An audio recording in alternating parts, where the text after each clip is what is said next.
Israel, তবে এমন দাবি নাকচ করেছে তেহরান। এদিকে ইসরায়েলে আবারও ক্ষেপণাস্ত্র হামলা চালিয়েছে IRGC। একই সাথে সংযুক্ত আরব আমিরাত সহ পারস্য উপসাগরীয় অঞ্চলের মার্কিন মিত্র আরব দেশগুলোর উপর নতুন করে হামলা চালিয়েছে ইরান। আশিকুর রহমান জানাচ্ছেন বিস্তারিত।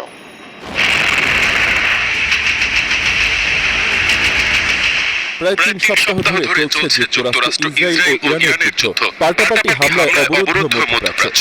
সোমবার রাতে ইরানের রাজধানী তেহরান, সিরাজ ও তাবরিজ শহরে একযোগে হামলা চালায় ইসরায়েলি বাহিনী। সেই হামলায় ইরানের জাতীয় নিরাপত্তা পরিষদের প্রধান আলী লারিজানিকে হত্যার দাবি করছে ইসরায়েল। একই সাথে বাসিস কমান্ডার গোলাম রেজা সুলাইমানিকে হত্যার কথা বলছে IDF। ইসরায়েলের প্রতিরক্ষা মন্ত্রী ইসরায়েল কাটজ CNN-কে এ তথ্য নিশ্চিত করেছেন।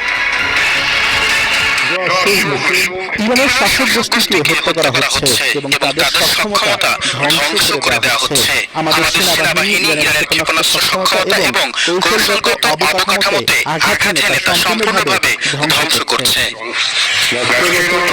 তবে এই দাবির কয়েক ঘন্টার মধ্যেই লারিজানির অফিসিয়াল এক্স অ্যাকাউন্ট থেকে একটি হাতে লেখা চিঠি পোস্ট করা হয়। এ ব্যাপারে তেহরানের পক্ষ থেকে কোনো আনুষ্ঠানিক বক্তব্য না আসায় এই পোস্টটি এখন বড় ধরনের রহস্যের জন্ম দিয়েছে। একই সাথে ইরানের গণমাধ্যমগুলো বলছে নিরাপদে আছেন লারিজানি, তিনি শিগগিরই বার্তা নিয়ে আসবেন। এদিকে সংযুক্ত আরব আমিরাত সহ পারস্য উপসাগরীয় অঞ্চলের মার্কিন মিত্র আরব দেশগুলোর উপর নতুন করে হামলা চালিয়েছে ইরান। ইরাকি নিরাপত্তা সূত্রগুলো জানিয়েছে মঙ্গলবার ভোরে বাগদাদে মার্কিন দূতাবাসের রকেট এবং অন্তত 5টি ড্রোন দিয়ে হামলা চালানো হয়েছে। তবে এ হামলায় কেমন ক্ষয়ক্ষতি বা হতাহত হয়েছে তা জানানো হয়নি। এছাড়া ইসরায়েলের উত্তরাঞ্চলে একাধিক ক্ষেপণাস্ত্র হামলা চালিয়েছে তেহরান।